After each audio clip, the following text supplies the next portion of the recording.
Hi, everybody. Welcome to Bringing Virtual Care Home, a part of the Slice of Healthcare podcast network. My name's Tina Null. I'm the Chief Clinical Officer at Anelto, and I am your host for today's podcast. I have with me a guest, Bret Larsen, who's the CEO and co-founder of eVisit. And today we're going to be talking about why telehealth is important for vulnerable populations as it pertains to healthcare. So, hi, Bret. Thank you for agreeing to join me today. And I'd like you to share with the audience a little bit about your background and what brought you to this position. Yeah, thanks so much, Tina. It's exciting to be on. So my background educationally is in accounting and marketing. I got my degrees from Arizona State University. Started and sold my first company during my undergraduate program there. I was a little bit older. I took a couple gap years before I started that, and knew I wanted to do it again. Knew that I wanted whatever it was to have huge impact in the world. And so I took a position with a healthcare startup in North Scottsdale in the healthcare technology space. And that's really where I kicked off. So I've been in HCIT and telemedicine specifically for a little over a decade now. I started eVisit about eight years ago. So I'm one of the founders and the CEO of the company.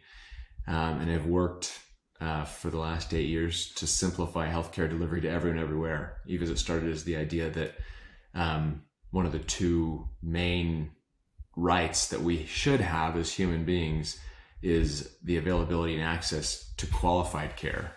And unfortunately today, we don't have that. Not everyone has that. It's very much dependent on one's socioeconomic status or where they live and other demographics. And so we started eVisit with the idea that the trend of the national provider networks that was cropping up, the Teledocs and the Amwells of the world and the MD Lives and the Doctors on Demand, while their efforts I think are good, that disconnecting patients from their provider, from geographically relevant care where the provider knows them, they know the market they're requesting care in, would ultimately lead to a divergence in outcomes.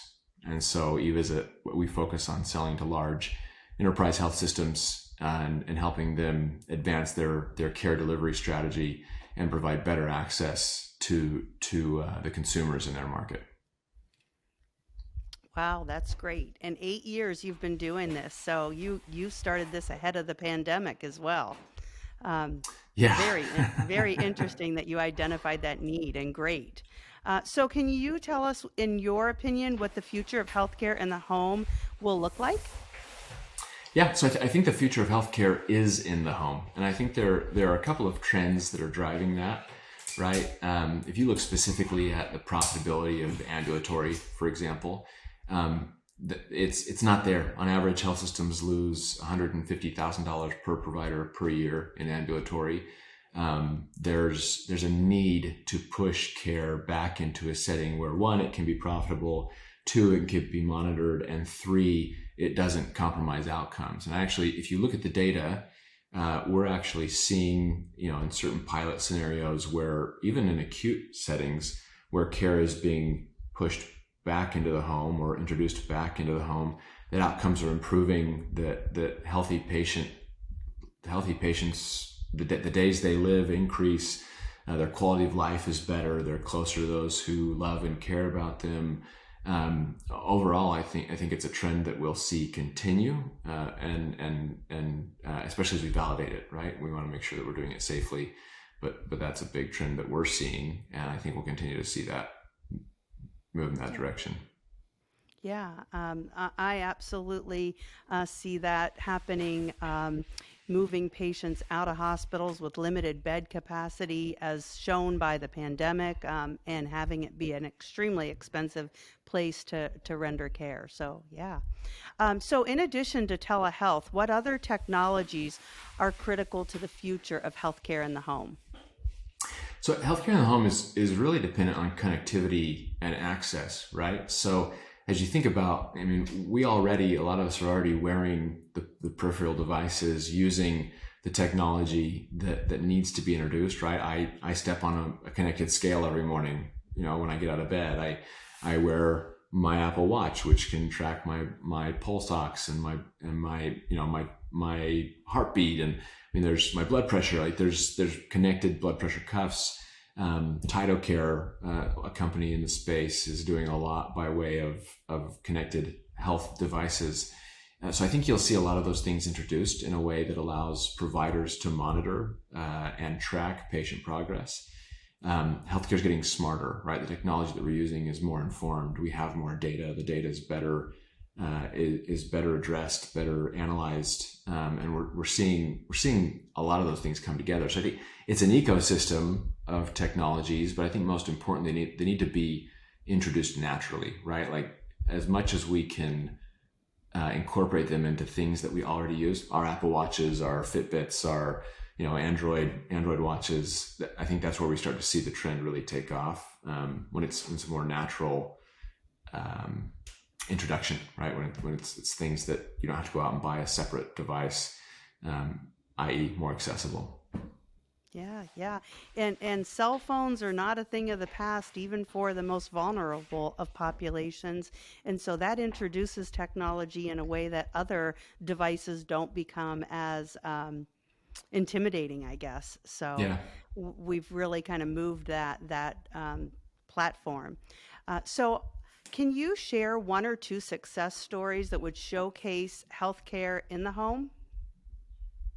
Yeah, I can. I think there's a couple that come to mind. One from a health system kind of operational efficiency side, and because of HIPAA laws, we don't get to hear a lot of patient stories. But there's a patient story as well that I can share. So on the health system side, taking healthcare to the home drives more efficiency, right? Like, I think one of the things that surprised me when I got into healthcare was that most health systems, the very healthiest, are operating between a 1.5% and 4% operating margin, right? It's very difficult to run a business in that type of financial climate. So the work they do has to be very precise.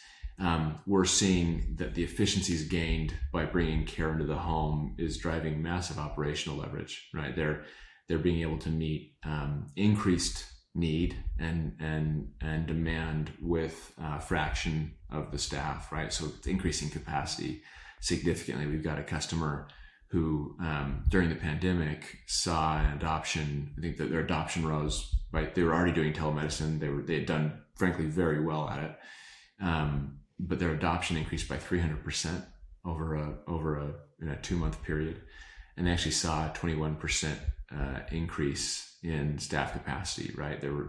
They saw meaningful differentiators by keeping patients at home.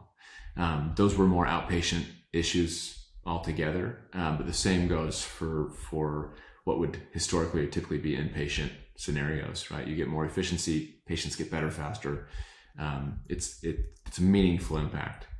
On the patient side, we had a customer a pediatric physician who was part of a much larger group. Summertime, she had a patient, a younger child, who was going off to summer camp. She had extreme anxiety, really meaningful behavioral health issues, separation that was just really hard. She got to camp, realized she didn't have a medication.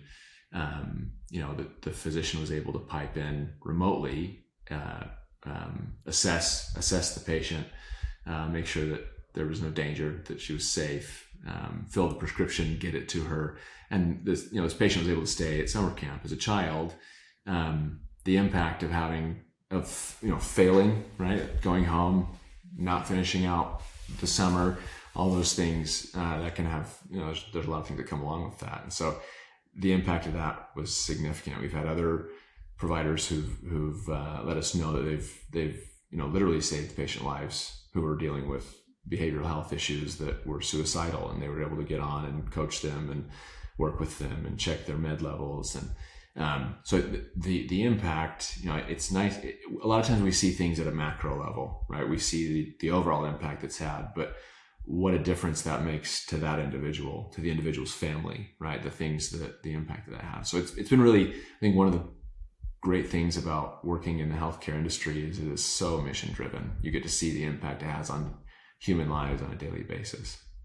Yeah. And to know that any geographic gap can be closed with digital solutions like telehealth is just absolutely wonderful, and how meaningful that was in that young patient's life as well as vulnerable seniors.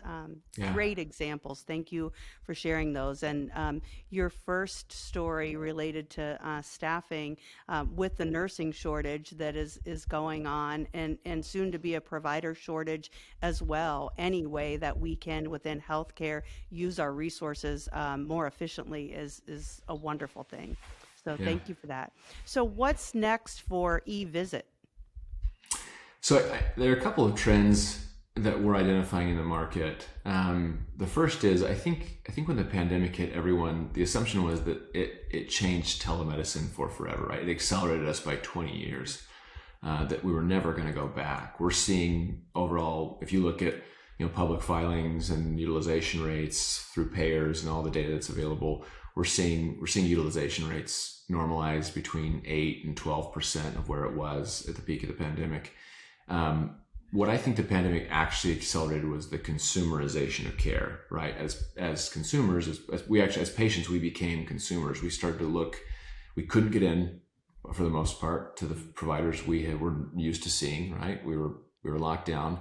So we were forced to find other avenues, other points of access, and started to explore our options. And I think it's pushed us closer to the idea that experience matters, right? We are going to start consuming healthcare rather than being a patient, than waiting, than being reactive to care. And so if you look at eVisit today, as noted by Forrester and JD Power, we are the premier market leading virtual care platform in the market, which is important. But where we're headed is answering the key question of how do we help health systems craft excellent consumer experiences. When a patient needs care, how do they get to care? Whether that care needs to be delivered in an exam room or via video or through chat.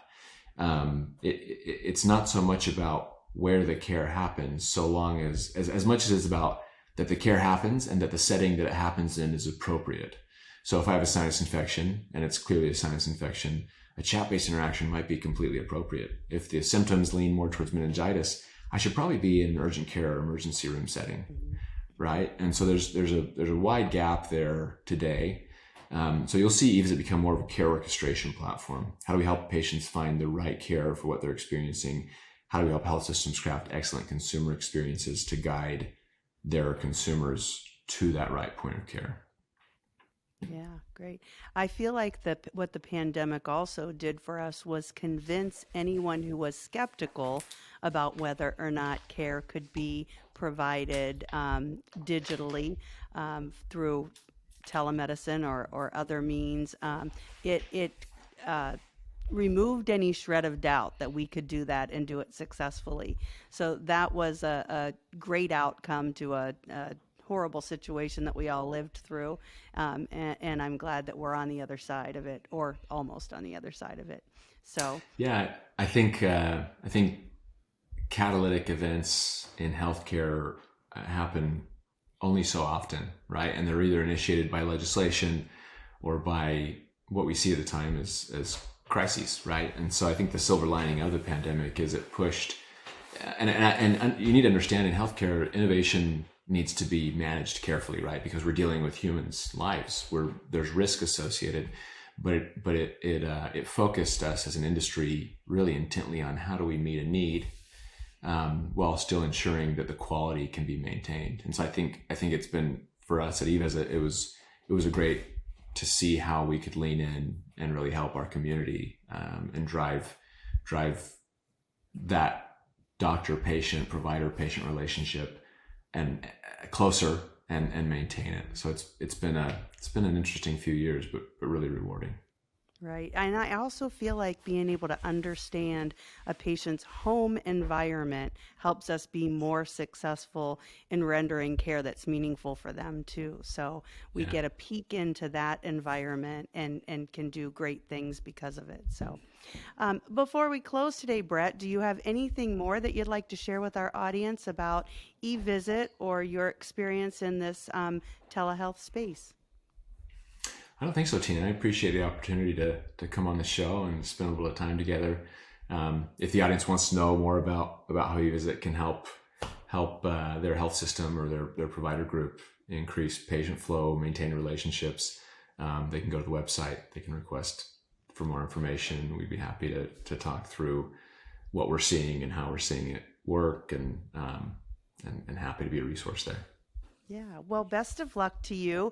It's been a pleasure talking to you today. And to the audience, thank you all for being here. And I hope you'll join us soon on our next episode of Bringing Virtual Care Home. Thank you.